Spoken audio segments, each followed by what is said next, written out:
Hello, and welcome back to Teacher Jeff 40K. In this video, I've decided to do a true first game video. Now, I do have one up with some of my other videos about starting your first game of Warhammer 40K. What you should look at, how to start, where to start, those sorts of things. But I thought I would provide a real-world physical example of a starter army. This army is by no means optimized or this is not a tournament army. This is an army that is used as a sort of placeholder. It's not a bad army either, but it's here to sort of give an example of a simple battle force that can be used in a very, very small game. Just so you get an idea, and a simpler idea, of how to start your first game. Because Warhammer 40K, to a beginner, can be very, very daunting. I like to make the joke that it's called Warhammer 40,000 because there are 40,000 rules. And it's kind of close. There are a lot of little exceptions. Each unit has its own rules with certain exceptions. Some rules are the same, some are different. So it can be kind of daunting to get into it. So ideally, if you have a friend who's introducing you to the hobby, they can show you the ropes, so to speak, and show you how to play. And maybe they have two armies, or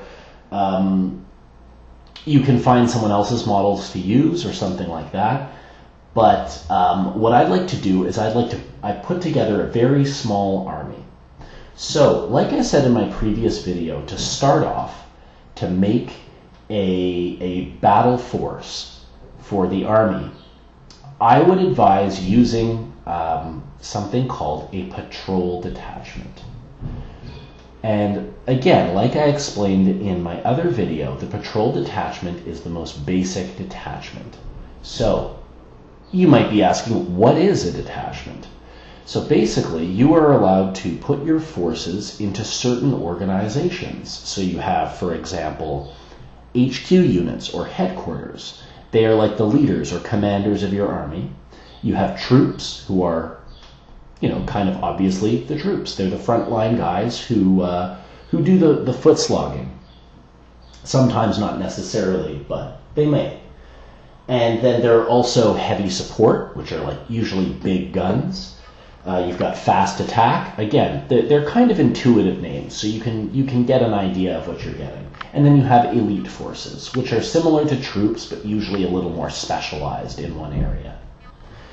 The patrol detachment is a very simple organization of some of these units. You have some options, but two things are required. Number one, you need one HQ or headquarters unit. So for that, I have selected from my Space Marine army a Space Marine captain. Now, if you have a codex, I'll use mine as an example. I have a Space Marine codex right here. If you have a codex and you're wondering, how do I find out what's an HQ, what's a troops, what's an elite? So if you go to the pages, sort of right over here, where you see all the information sheets, you can see that there is a little symbol right here. So this symbol here, the skull, that is the symbol for headquarters or HQ. So that's what you look for. So for the patrol detachment, you are required one HQ. So I've used this as my HQ. I have a Space Marine captain. Then you are also required to have one troop unit. So for my troop unit, I have a squad of Space Marine Tactical Marines. So it's 5 guys right here, and they have a variety of different weapons. This is the most basic force you could possibly field. Now, games are rarely played at this size. In fact, I don't think I've ever seen a game played at this size because it's incredibly small. typically this is, I would say, maybe between 10 and 15% of a regular army size. But you can always play smaller games, and I do advise that you do play smaller games, at least to start, sort of as a way to get used to the units that you have, what do they do, what don't they do, and also as a way to not get bogged down in a lot of different rules. It can be really overwhelming trying to figure out how to maneuver all of your different units when you're just starting out. So what I've gone ahead and done is I have made a list at 25 power. Now, one of the ways to play Warhammer 40k is power level, and I would advise anyone who's starting the game out to try it out. It is an easier way to build an army than using the standard point system. So the way power level works is, again, in your codex, if you look, each unit will have a number next to them, power. So that will tell you what the power level of that unit is. So let's say, for example, I am using a force of 25 power. I am allowed up to that number in power level of any units I choose from my codex. So, for example, the Space Marine Captain is 5 power. So he is 1/5 of the army. So I've got one Space Marine Captain for 5 power. I've got one Space Marine Tactical Squad for another 5 power, so that puts me at 10. I've then got a second Space Marine Tactical Squad for another 5 power, so that puts me at 15. I got some fast attack, so I added something a little speedier. So this bike squad is also 5 power. You're seeing a theme here, right? Not everything's 5 power, by the way. I'm using this just for simplicity's sake. And then finally, I got a heavy support choice. A whirlwind artillery tank, which is also 5 power.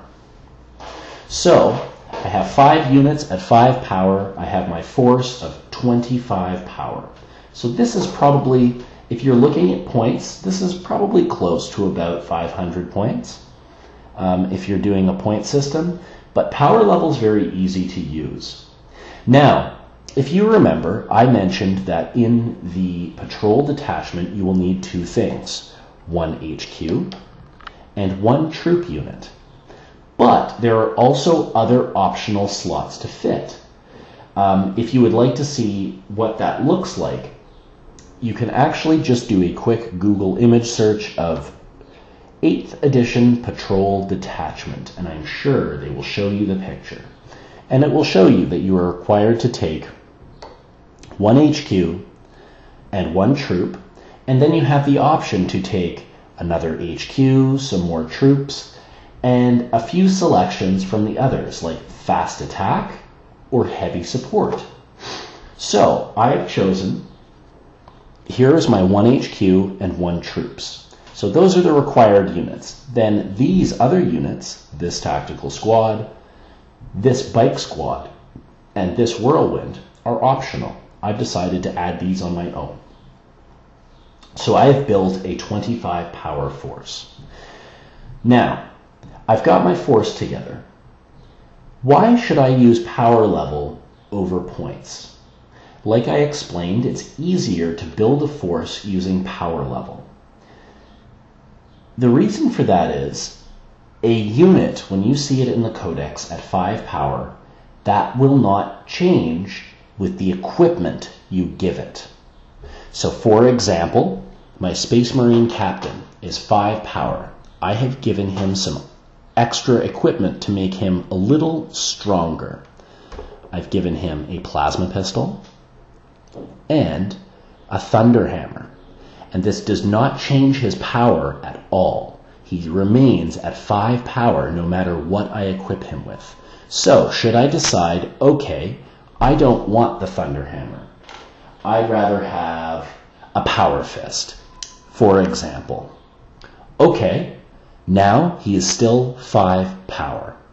I don't want the power fist. I'd prefer to have a power sword or a relic blade. You can do that too.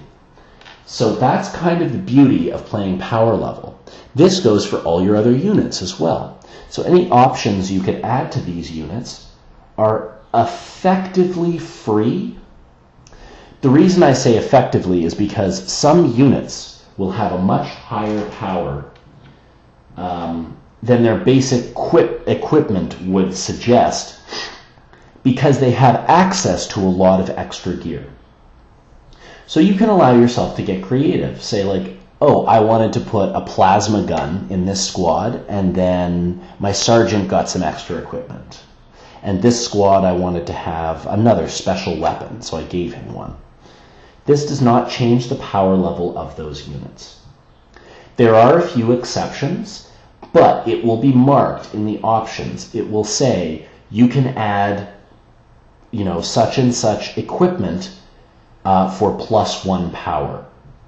Or sometimes you are allowed to add further models to a unit for an increase in power. So just make sure to take that into consideration. The Space Marine Tactical Squad, for example, is 5 power for 5 Marines. Though if you decide to add 5 more Marines to the same squad, it's +4 power, bringing it to 9 power for 10 Space Marine Tactical Marines.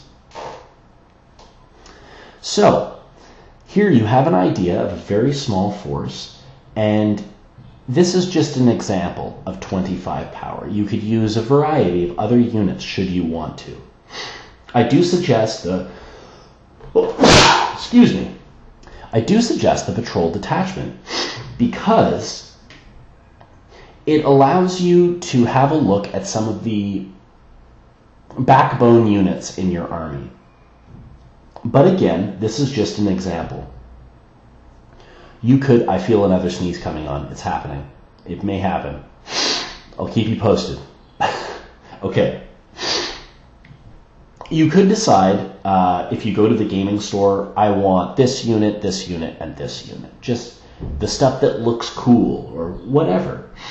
And by all means, go ahead and do that. That's part of the fun of this game. It's picking stuff that looks really cool, that you want to play with. You want to use on the table. You want to paint it. You want to make it look cool. You could customize it, whatever. So for a basic game, though, I would advise staying small, something like this. Because again, it allows you to really see, one, how these individual units perform on their own, but also you don't get bogged down in moving and using all of these units. You get a very condensed version of a game turn. So in a given turn of Warhammer 40K, there are a few phases to the turn, and there's an order. So at the beginning you have movement, and as you may have gathered, that is where you move, or don't move. You get to choose. You move your units. So if you have a small force like this, your movement might take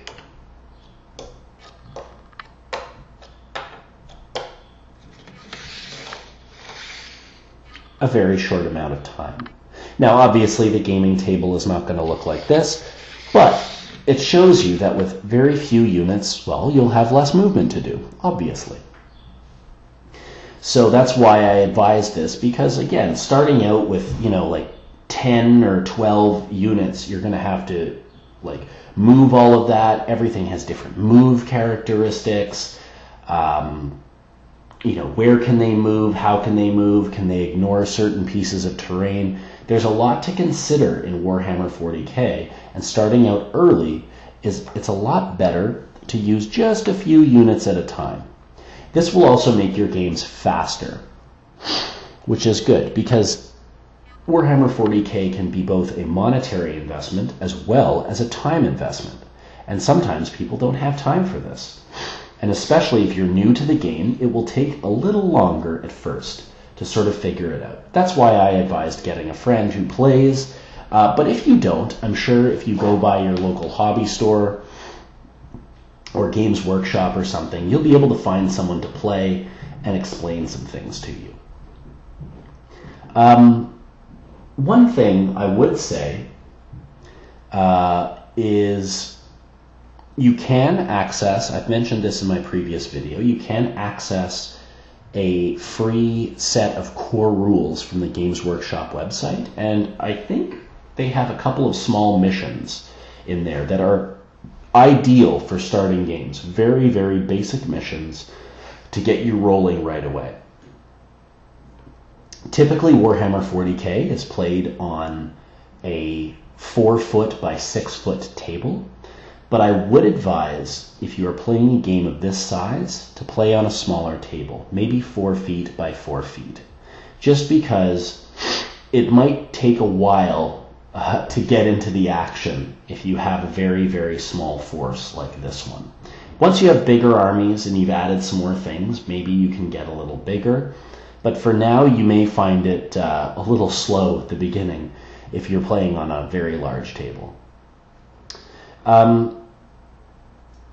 And finally, one thing I did want to mention, if you do have that 40k friend who's going to help you through things, or you've got a few buddies, or you're new to a gaming club, or you've never played before, or whatever, if you're new for a variety of reasons and you have someone who is helping you along, I would say it's great to get advice from different people, but by that same token, a lot of them, while they do have a lot of previous gaming knowledge and experience, they may have their own opinions on certain units. And those opinions may be good, but at the same time, something that you want to try, a certain unit, may be, to your friend, quote unquote, garbage. It might be, in his mind or her mind, a shit unit that you should never use. And I would say don't let this necessarily dissuade you. There are some units, again, when you get into competitive play or the tournaments, I mean, you may never do that. I don't like tournaments. I find it, this is a game. This is supposed to be fun.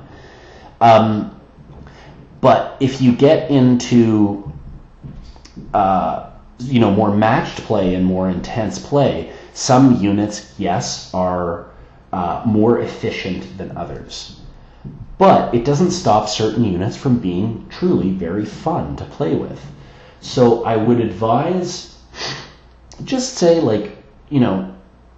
take your friend's advice, see what they have to say, let them help you out, play some games and everything. But when it comes to, deciding on how to build your army, build it the way you want to. Even if you're thinking, oh, I don't have knowledge of this, he or she knows better than I do, forget about that, man. Jump in, have fun, pick the stuff you want to play with, and you don't have to, necessarily validate it by saying oh, I'm picking this unit because I heard it was good or this or that. It doesn't matter. Pick it because it looks fun. Pick it because you think it will be good or what have you. That's why I've given this example here. This is by no means an optimal fighting force, but it's an example of things I put together that are relatively basic when it comes to the Space Marines, and that could have a good battle. There's nothing wrong with this battle force. And that's sort of how you should be going about it. Don't rack your mind too much at the beginning trying to come up with the perfect way to win the game. Just play at the beginning. Just jump in and play. So, to summarize, patrol detachment. Try and find out if you can find a screen grab or something like that somewhere, or if you have the rule book, you'll find it in the rule book as well. You'll find what a patrol detachment is. There are other detachments as well that you can look into. Patrol is the easiest and the smallest to jump right into. Like I said, only requiring 1 HQ and 1 troop choice. So easy to get started, and then you can sort of add other units to it. And later on, as you get into it, maybe check out other detachments, other things you can use, that sort of stuff. And also, again, power level is a great way to go, because no matter what you equip your guys with, it will always remain the same power level, which is super easy to remember, and it's easy to build a list. You don't have to think, oh no, I don't have points for this Thunder Hammer, so I've got to take off the Thunder Hammer and add something else. No, it doesn't matter. Here's my captain, 2 tactical squads, bikes. Here's my tank, 25 power. Let's play a game. So easy to jump into, easy to maneuver, easy to play a game and get into. You still will be forgetting rules. I mean, I still forget rules, and I do play a lot, and there are a lot of numbers and things like that to get into, and there are a couple of small rules for certain units that just always get forgotten for some reason. But hey, it's going to happen, and that's probably one of the things you will hear most often at a gaming club is someone forgetting about certain rules. It always happens. So don't sweat it. Enjoy the game. As simple as that. It's a game, so enjoy it and have fun. And I wish you some good luck. If there is anyone who is starting out, I don't think I have any new subscribers yet, but if there is anyone who is just starting out and you've got any questions about jumping into a game or starting an army, let me know. You can send me a message or write it in the comments, and I'll try to help you out. Anyhow, I hope this was informative, and thanks for watching.